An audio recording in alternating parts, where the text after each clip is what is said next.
Naitwa Edina Rafaeli, nimetokea Singida. Mwanangu alikuwa na uvimbe kwa muda wa miaka 6.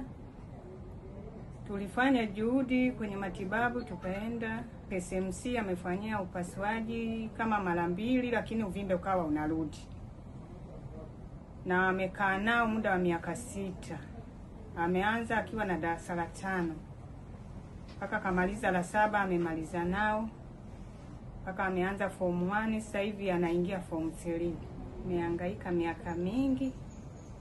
Na tulipokuja hapa hospitali ya Muhimbili alikuwa na hali mbaya. Ninamshukuru Mungu, ametufanyia wepesi pamoja na majuhudi zote za madaktari. Tumefanyiwa operation kwa wepesi na huduma ni nzuri kwa kweli. Namshukuru Mungu pamoja na madaktari wote, Mungu awabariki sana. Na wakati wa huduma madaktari wametupokea vizuri, huduma zao kwa ujumla ni nzuri, mapokezi yao ni mazuri.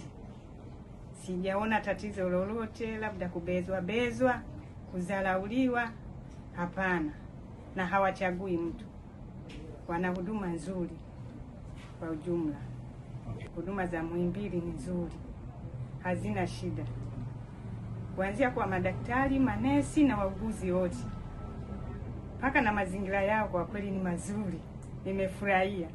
Napenda kutoa shukrani zangu za dhati kwa Mama Samia, Rais wetu wa Jamhuri ya Muungano wa Tanzania. Namshukuru sana, pamoja na jopo lake lote, ofisi ya Waziri Mkuu. Nawashukuru sana, na Wizara ya Afya kwa ujumla, na warudishia shukrani. Mungu awabariki sana, kwa sababu nilifika wakati nilikata tamaa kwa kweli.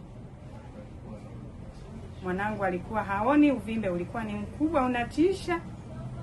Nilishakata tamaa, lakini nashukuru Mungu.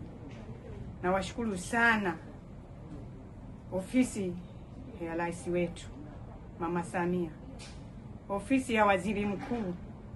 Mungu awabariki. Nashukuru sana.